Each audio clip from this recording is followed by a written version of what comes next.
한국은 아름다운 자연과 다양한 문화를 가진 나라입니다. 하지만 지금 한국은 인구 문제로 어려움을 겪고 있습니다.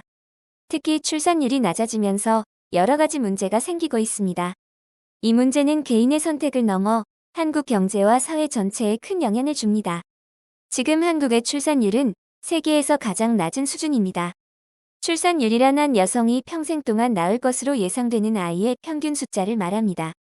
인구가 줄지 않고 유지되려면 출산율이 2.1명 이상이어야 합니다. 하지만 한국의 출산율은 1.00 이하로 떨어져 심각한 문제가 되고 있습니다. 출산율이 낮아지면 노동하는 사람이 줄어들고 경제 성장이 느려지며 나이 많은 사람이 많아지는 사회가 됩니다. 그렇다면 왜 한국의 출산율이 이렇게 낮아졌을까요? 그리고 이 문제를 해결하기 위해 어떤 노력이 필요할까요? 이번 글에서는 한국의 출산율이 낮아진 이유와 그로 인한 문제, 그리고 해결 방법을 알아보겠습니다. 한국의 출산율은 1980년대 평균 2.8명이었지만 2023년에는 0.72명까지 떨어져 전 세계에서 가장 낮은 출산율을 기록했습니다. 출산율이 낮아지면 노동하는 사람의 수가 줄어들고 나이 든 사람의 수가 늘어납니다. 이렇게 되면 경제가 어려워지고 젊은 사람들이 노인을 부양해야 하는 부담이 커집니다.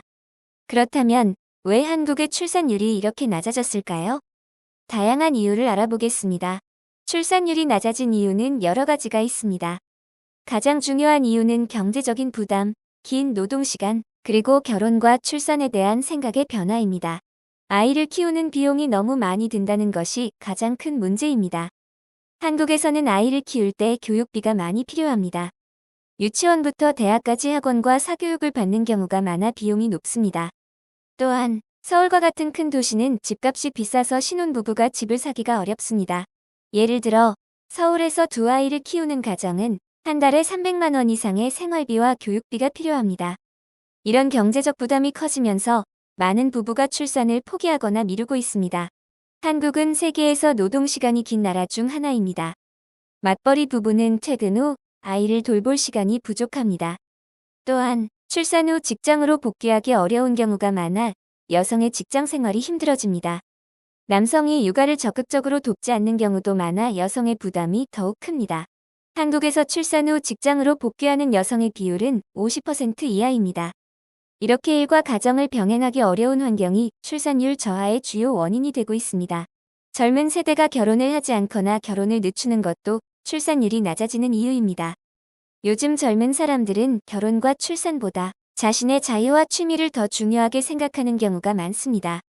또한 결혼을 하기 위해 필요한 경제적 조건이 높아지고 있어 결혼을 포기하는 경우도 늘어나고 있습니다.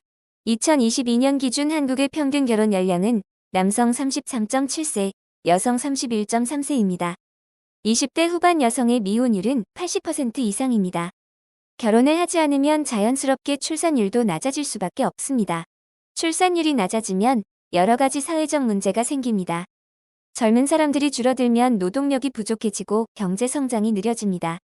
일할 사람이 줄어들면 기업의 생산성이 떨어지고 세금을 내는 사람도 줄어들어 국가 경제에 부정적인 영향을 미칩니다. 출산율이 낮아지면 나이 많은 사람의 비율이 높아집니다. 한국은 2025년이면 초고령 사회가 되어 65세 이상 인구가 전체의 20%를 넘게 됩니다. 이렇게 되면 젊은 사람들이 노인을 돌보는 부담이 커지고 연금과 건강보험에 대한 부담도 커집니다. 한국 정부는 출산율 문제를 해결하기 위해 여러 가지 정책을 시행하고 있습니다. 예를 들면 다음과 같습니다. 아이를 낳으면 출산 장려금과 양육수당을 지급합니다. 어린이집과 유치원을 늘려 보육시설을 강화합니다. 남성도 육아휴직을 쓸 수 있도록 지원합니다. 신혼부부에게 주택 지원 혜택을 제공합니다. 하지만 이러한 정책만으로는 출산율 문제를 해결하기 어려운 상황입니다. 출산율 문제는 단순히 돈을 지원한다고 해결되는 문제가 아닙니다. 사람들이 아이를 키우는 것을 부담스럽게 느끼지 않고 행복하게 키울 수 있는 환경을 만드는 것이 중요합니다. 사회적으로도 육아에 대한 긍정적인 분위기를 만들어야 합니다. 여성뿐만 아니라 남성도 육아에 적극적으로 참여할 수 있도록 환경을 조성해야 합니다. 또한 직장과 가정의 균형을 맞출 수 있도록 기업과 정부가 함께 노력해야 합니다. 출산율 문제는 한국뿐만 아니라 세계 여러 나라가 함께 고민해야 하는 문제입니다. 한국이 앞으로 더 나은 미래로 나아갈 수 있도록 관심을 갖고 응원해주세요. 영상을 시청해주셔서 감사합니다. 한국과 한국어에 대한 이해에 도움이 되셨다면 구독과 좋아요 버튼 클릭 부탁드립니다. 감사합니다.